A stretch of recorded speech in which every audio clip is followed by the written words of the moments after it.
되는 사건 알아보겠습니다. 먼저 이전 영상에서 남북 분단의 책임이 미국에도 있다는 제 의견에 대해 증거를 제시하라고 하신 분들은 얄타 회담 미소 공동위원회를 검색해 보시면 좋겠습니다. 1. 월남처럼 패망한다.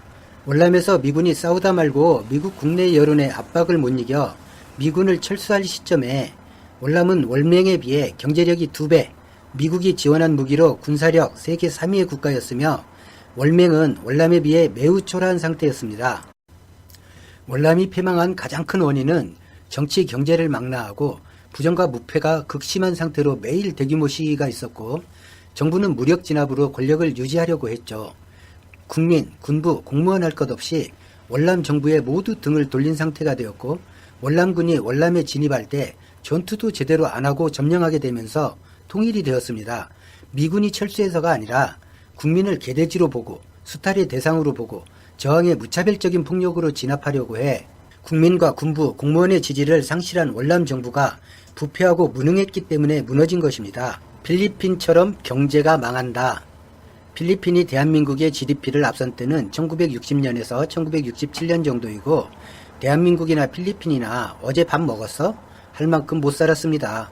1965년 필리핀은 마르코스 대통령 당선 이후 1969년 재선에 성공, 1972년 계엄령 선포로 계속 집권하다가 1981년 계엄령 해제 후에는 대통령령으로 다스렸습니다. 1986년 부정선거로 당선, 그러나 대규모 항의 시위로 축출됩니다. 한국과 무서울 만큼 비슷하죠, 이 기간이. 필리핀도 박정희 정부만큼은 아니지만 원조를 미국에서 받았고 경제정책에서 한국은 도로, 항만 등 기반시설 구축과 중공업 위주의 경제정책이었으나 필리핀은 인프라 구축을 등한시하고 경공업, 농업에 치우친 경제를 지향하여 현재도 전체 국토의 7분의 1만 포장된 상태, 불안정한 치안, 가정부로 통칭되는 국민 해외 송출 사업이 주요 외화 수입의 수단인 나라로서 현재 한국의 10분의 1 정도의 경제력입니다.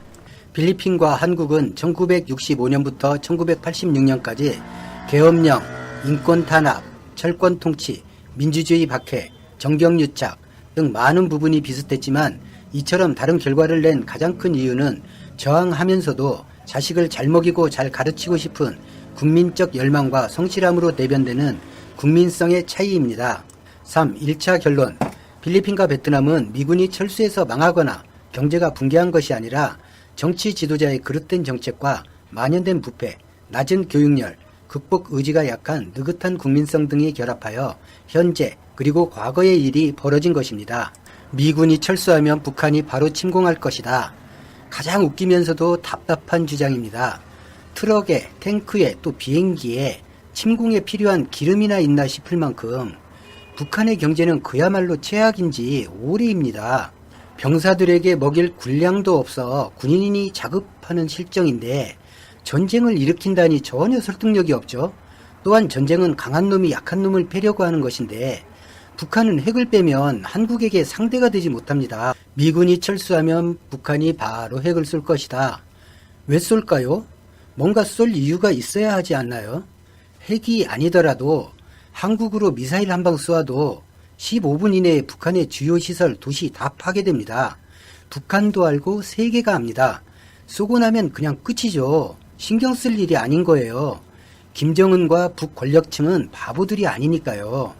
미군이 철수하면 북한에 미국이 바로 핵을 쏠 것이다. 왜 쏠까요? 뭔가 쏠 이유가 있어야 하지 않나요? 미워서? 까불어서? 미국 관점에서 북한은 있으나 없으나 일본이나 한국에 직접 도발하는 큰 사고만 아니면 미국이 북을 칠 아무런 이유가 없습니다. 뚜렷한 명분도 없이 공격했다가 자칫 3차 대전으로 커질 수 있고 북한이 ICBM이라도 쏘아서 재수없게 미국 본토에 떨어지면 미국은 그야말로 빈대 잡으려다가 구중군 걸 태우는 꼴이 됩니다. 그래서 이것도 전혀 신경 쓰실 필요가 없습니다. 한국에 북한 간첩이나 주사파가 너무 많아서 바로 적화 통일된다. 북한을 동경하는 약간 상태 안 좋은 분들이 없다고는 말 못하지만 한국 IT 강국이고 인터넷 보급률 세계 1위이고 교육 수준 최상위권이며 정보 습득 능력 최상위권, 진보건 보수건 북한이 사실상 인권이 가장 열악한 왕조 국가, 지독한 독재를 하는 왕조 국가인 걸 압니다. 거기다 새끼밥도 제대로 못 먹는다는 걸 알죠? 아마 간첩도 적화 통일을 안 바랄 것 같은데요. 북한 주민처럼 살고 싶어하는 국민 없습니다. 대통령도 이놈 저놈 하는 대한민국에 사는 사람들이 김정은이를 조놈이네 수령이네 하며 살 수도 없고, 통일이 되어도 자유와 민주주의가 보장되는 통일을 원하지 거짓골되는 통일 원하지 않습니다. 8. 두 번째 결론. 북한이 침공해 올 일도 미국이 북한을 칠 일도 없습니다. 중요한 건 대한민국이 북한보다 월등히 강합니다. 종북, 좌파 너무 걱정하지 마십시오. 막말하는 사람들 말 들어보면 저도 종북 좌파던데 한국에서 종북 좌파가 긍정적인 단어가 되었네요. 일본 아베 정부는 한반도 위기와 혐한으로 정치적 위기를 타개하고 지지율을 올립니다. 한국에서는 정책보다 종북이네 좌파네 하며 북한으로는 이제 안 되니까 중공이 어떻고 소련이 어떻고 하면서 냉전시대 사상까지 들먹이며 그것이 안보라고 하는 정신나간 집단이 있는데 거의 메리스급으로 대한민국을 망칩니다. 전염에 조심하세요. 전염이 의심되면 꼭 치료받으세요. 그리고 나을 때까지 다른 사람 앞에서 입 벌리지 마세요. 전염력이 강하니까요. 시청해주셔서 고맙습니다. 전염병 공법이 처참하게 실패한 사건 기억하시죠? 미국의 뒤통수를 친 대가로 일본은 미국의 8조 원 규모의 농산물 시장을 추가로 개방하고, 일본이 요구한 것으로 알려진 일본산 자동차 관세 인하에 대해서는 미국 무역 대표부로부터 이런 답변을 받게 됩니다. 일본산 자동차 관세를 논의하려는 것은 일본의 야망일 뿐이다. 영국 로이터의 보도에 따르면 오히려 미국의 무역확장법 제232조에 따라 일본산 자동차의 관세가 최대 25%로까지 올라갈 위험이 있고, 이조차도 이번 무역협상에서 미국에게 확답을 받지 못하였습니다.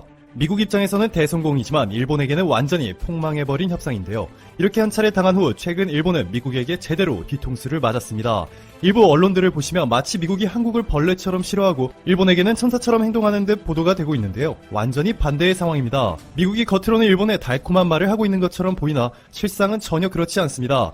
미중 무역 전쟁 다음으로 가장 핫한 이슈가 바로 한일 외교 갈등인데요. 사실 외교 갈등이라는 표현보다는 한국과 한국 기업들의 지난 수년간 제대로 짓밟힌 일본이 최후의 발끈 러쉬를 감행한 것이라 보는 것이 더 정확할 것 같습니다. 마지막 발악을 하는 것이죠. 쓸데없는 자존심 빼면 시체인 일본을 상대로 미국이 제대로 자존심을 짓밟아주고 있습니다. 현재 일본의 마지막 자존심이 한국에 대한 수출 규제를 철회하지 않는 것인데요. 일본의 편을 들어줄 것 같았던 미국이 반대로 완전히 한국의 편에 섰습니다. 그냥도 아니고 정말 티가 팍팍 나게 말이죠. 우선 일본의 대한국 수출 규제를 무용지물로 만들어버렸는데요. 미국이 매우 적극적으로 도와주고 있습니다. 미국으로부터 일본의 뒤통수가 어떻게 강타당하고 있는지 지금 바로 설명해드릴게요. 최근 한국의 SK가 미국의 대표적인 반도체 소재 기업인 듀폰에 5,300억 원을 주고 웨이퍼 사업부를 사버렸습니다. 반도체의 가장 기초적인 소재가 바로 웨이퍼죠. 현재는 실리콘 웨이퍼가 주로 사용되고 있는데요. 전세계 점유율을 보시면 일본의 시네스 화학이 27%로 세계 1위, 일본의 섬코가 26%로 세계 2위, 일본의 점유율은 압도적으로 높습니다. 그런데 이번에 SK가 인수한 듀폰의 웨이퍼 사업부는 현재 일본 기업들이 생산하고 있는 실리콘 웨이퍼에 탄소를 혼합하여 고전압과 고열에 더 잘 견디는 업그레이드 버전이죠. 바로 실리콘 카바이드 웨이퍼 기술을 가지고 있는 곳입니다. 즉 일본이 LCD 디스플레이에 올인하고 있을 때 한국이 갑자기 OLED 디스플레이 기술을 산 것과 마찬가지인 상황인 것이죠. 이렇게 매우 민감하게 여겨질 수 있는 기술을 한국 기업이 살 수 있었던 것은 미국 정부가 반대하지 않았기 때문입니다. 자국의 기술이 해외로 유출되는 것을 끔찍이도 싫어하는 나라가 바로 미국인데요. 이를 반대하지 않았다는 것은 일본 입장에서는 엄청난 충격일 수밖에 없습니다. 그것도 현재 반도체 수출을 규제해 한국을 어떻게든 깎아내리려는 일본에 완전히 반대되는 액션을 취한 것이죠. 이뿐만이 아닙니다. 일본은 지금까지 미국에 퍼주기만 하고 하도 많이 당해서 이 정도는 내성이 생겼는데요. 이번에는 이 내성도 뚫어버릴 만큼 강력하였습니다. 바로 한국의 산업통상자원부와 코트라가 힘을 합쳐 미국의 대표 화학기업인 다우케미칼과 한국의 협력을 강화시킨 것인데요. 다우케미칼의 기업 가치는 현재 60조 원에 달하고 연간 매출액은 100조 원에 육박합니다. 일본의 화학기업들과는 스케일부터가 다르죠. 다우가 한국과 투자 및 협력을 모색하게 될 분야는 디스플레이 및 전자장비 소재뿐만 아니라 5G 장비, 전기 수소차 소재 등까지 포함되었습니다. 이 소식을 듣게 된 일본은 뒷목을 잡을 수밖에 없는 상황인데요. 여기에 최초로 한국과 미국이 한미 인프라 협력까지 체결하면서 일본의 결정타를 날리게 되었습니다. 동남아 지역과 중남미 지역에서 손을 잡고 함께 에너지 및 인프라 사업을 하자는 계약인데 한국과 미국의 역사상 최초의 에너지 인프라 양해각서였죠. 대한민국의 소름 돋는 외교와 신남방 정책을 통해 동남아 국가들에서 한국이 영향력을 얼마나 빠르게 확대해 나가고 있는지는 이전 영상들에서 자세하게 설명드린 바 있습니다. 삼성을 제외하면 사실 동남아는 일본 기업들과 중국 기업들이 이미 오랫동안 독점하다시피 해오던 곳이죠. 동남아 1위 국가인 인도네시아를 예로 들면 일본의 토요타, 다이하츠, 스즈키, 혼다, 미쓰비시, 닛산 등 여기가 일본인지 인도네시아인지 구분이 안 될 정도로 일본차로 뒤덮였죠. 인도네시아 스마트폰 점유율을 봐도 한국의 삼성을 제외하면 중국의 샤오미, 오포, 비보가 상위권을 휩쓸었고 미국의 애플은 보이지도 않습니다. 대부분의 동남아 국가들이 이와 비슷한 형태를 보이고 있는데요. 특히나 미국 기업들이 전혀 힘을 쓰지 못하고 있습니다. 그런데 최근 일본이 아닌 한국과의 협력 관계를 대폭 강화하여 미국이 동남아 지역에 본격적으로 진출하려고 하고 있는 것이죠. 여기에다가 미국 내 최대 규모의 로비 단체로 정계에서 막강한 영향력을 행사하고 있는 미국 상공회의소까지 최근 일본의 대한국 수출 규제 분야인 소재 및 부품 산업들에 대해 한국과 협력을 강화해 나갈 것이라는 소식까지 전해졌습니다. 이렇게 일본이 미국에게 뒤통수를 제대로 가격당하자 드디어 정신줄을 놓아버렸습니다. 충격이 너무나 컸던 나머지 일본이 지금 이렇게 민감한 시국에 미국이 아닌 중국과 여러 분야에서 손을 잡아버렸습니다. 니온 게이자이 신문의 보도에 따르면 일본의 1위 은행인 미쓰비시 UFJ 은행이 중국의 인민은행으로부터 위안화 청산 결제 업무를 맡기로 하였습니다. 일본은행이 중국의 위안화 청산 결제 업무를 수행하기로 한 것은 이번이 처음으로 중국이 위안화를 국제화하려는 움직임을 일본이 적극적으로 도와주는 것이죠. 기축통화국인 미국이 가장 싫어할 수밖에 없습니다. 이미 3년 전에 중국의 위안화가 세계 5대 기축통화로 포함되었고요. 국제 청산 시스템을 경유하지 않는 거래에서는 위안화의 통화별 거래 비중을 보시면 위안화 달러 거래가 전체 거래의 97%에 달하고 있습니다. 기축통화국이 되기 위한 조건 중 하나인 실물 경제 주도권을 이미 갖춘 중국이 위안화의 글로벌 사용량만 늘리게 되면 미국 달러에 상당한 위협이 될 수 있기 때문에 미국 입장에서는 아주 민감한 문제인데요.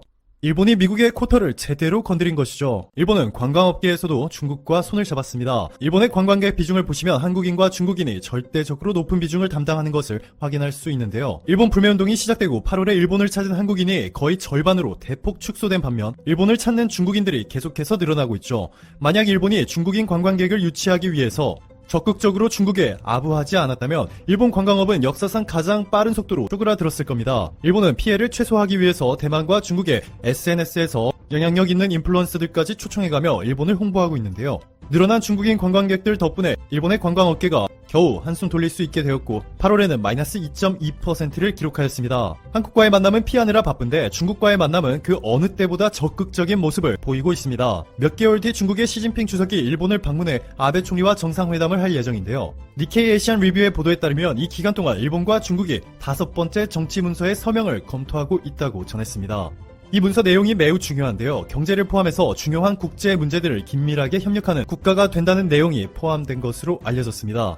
이뿐만이 아니죠. 화웨이의 구글 안드로이드 서비스까지 차단하며 매우 적극적으로 제재를 가하고 있는 미국과는 달리 일본은 여전히 주요 기업 50개 중 80%가 여전히 화웨이와 활발히 거래를 하고 있는 것으로 알려졌습니다. 니온 게이자이 신문의 보도에 따르면 화웨이와 거래하는 일본 기업들은 미국이 화웨이를 블랙리스트에 포함시킨 후에도 화웨이와 거래를 중단한 곳은 단 한 곳도 없었고 이는 일본의 대기업들인 소니, 파나소닉, 미쓰비시 전기, JDI 등도 포함된 것으로 알려져 미국에 상당한 배신감을 안겨주었습니다. 미국과 일본의 갈등의 조짐은 방위 분야로도 퍼졌습니다. 일본 전체 미군 기지의 70% 이상이 바로 일본의 최남단에 있는 오키나와 현에 있습니다. 일본 전체 국토의 0.6%에 불과한 오키나와 현에 일본 내 미군 기지 70% 이상이 몰려있다 보니 헬기 추락 사고 등이 주민들을 공포에 떨게 만들고 미군은 오키나와에서 법을 어겨도 미일 간 협정에 따라 처벌을 받지 않는다는 것은 오키나와 주민들의 뚜껑을 열리게 만들고 있죠. 그런데도 그동안 공개적으로 미국에 항의한 모습을 찾아보기가 힘들었던 것이 바로 자칭 미국의 오른팔 일본인데요. 이번에는 대놓고 강하게 반발하고 있는 것 같습니다. 재팬타임스의 보도에 따르면 일본 정부는 미군 측에 오키나와에서 낙하 훈련을 중단하라고 요구하였고 일본의 코노 국방장관은 미국과 일본의 동맹에 영향을 미칠 수 있는 매우 유감스러운 일이다 라고까지 전했습니다. 점점 미국에 대한 단어 선택이 매우 거칠어지고 있죠. 미국이 실질적으로는 한국 편을 들어주니 삐친 일본이 중국과 손을 잡는 모양새인데요. 사실 일본은 최근 중국에마저도 뒤통수를 얻어맞고 있습니다. 한 가지 예로 최근 수조 원대의 적자를 기록하며 위기를 겪고 있는 아이폰용 LCD 디스플레이 납품업체 재팬 디스플레이가 폐업 위기에까지 놓이자 긴급 구조자금을 모집하였고 여기에 중국 투자펀드 하비스트 펀드가 4,450억 원 이상을 투자한다 약속하였지만 최근 갑자기 이 투자 계획을 철회해버렸습니다. 일본의 희망 고문만 한 셈이죠. 미국에 퍼주고도 뒤통수를 여러 방 맞고 중국에도 뒤통수를 맞고 최근 한국에게도 강력한 어퍼컷을 신나게 얻어맞고 있는 일본이 다음은 어느 나라와 손을 잡으려 할지 귀추가 주목됩니다.